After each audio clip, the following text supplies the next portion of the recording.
இனிய காலை வணக்கம். இன்றொரு செய்தி. வாழ்க்கையில் ஏற்ற இறக்கங்கள் இருக்கத்தான் செய்யும். கழுகுடன் பறக்க வேண்டுமென்றால் வாத்துகளுடன் நீந்துவதை நிறுத்த வேண்டும். அவரவர் இடத்தில், அவரவர் நிலையில், அவரவர் பார்வையில் அவரவர்கள் கருத்துக்கள் சரியே. ஒரு மரத்தில் பூத்த பூக்களில் மனங்களில் பேதமில்லை. ஆனால் ஒரு தாயின் வயிற்றில் பிறந்த குழந்தைகளின் குணங்களில் வேறுபாடுகள் இருக்கிறது. அதன் காரணம் அதன் ஆணிவேர் ஆசை என்பதை உணர வேண்டும்.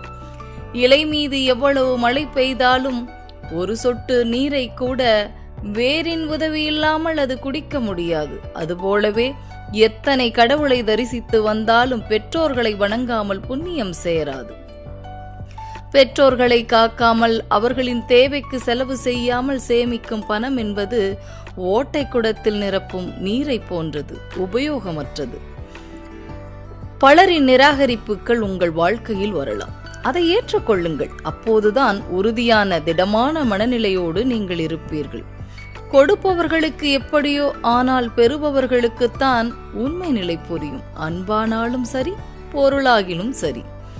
ஒருவருக்குள் எத்தனை முகங்கள் இருந்துவிட்டு போகட்டும், அது நமக்கு கவலை இல்லை. நாம் ஒருவரை பார்த்து சிரிக்கும் போது ஒரு முகங்களோடு இருப்போம்.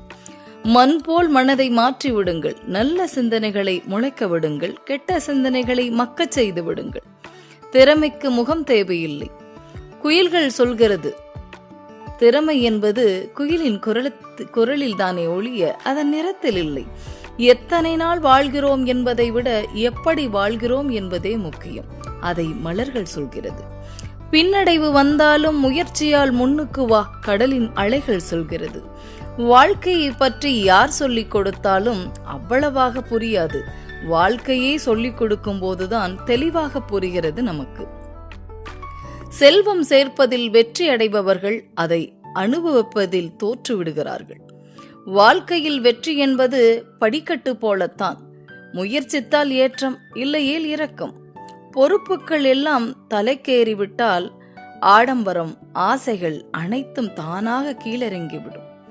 வாழ்க்கை என்பது நிதர்சனமாக அன்றைய நாளில் கிடைக்கக்கூடிய சராசரி மனிதனின் சிந்தனையோடு சுகபோகங்களை அனுபவிப்பதும் தன்னிடம் இருப்பதை மற்றவர்களுக்கு பகிர்ந்து கொடுப்பதிலும் தான் இருக்கிறது என்று சொல்லி இந்த நாள் உங்களுக்கு மிகச்சிறப்பான நாளாக அமைய என் வாழ்த்துக்கள்.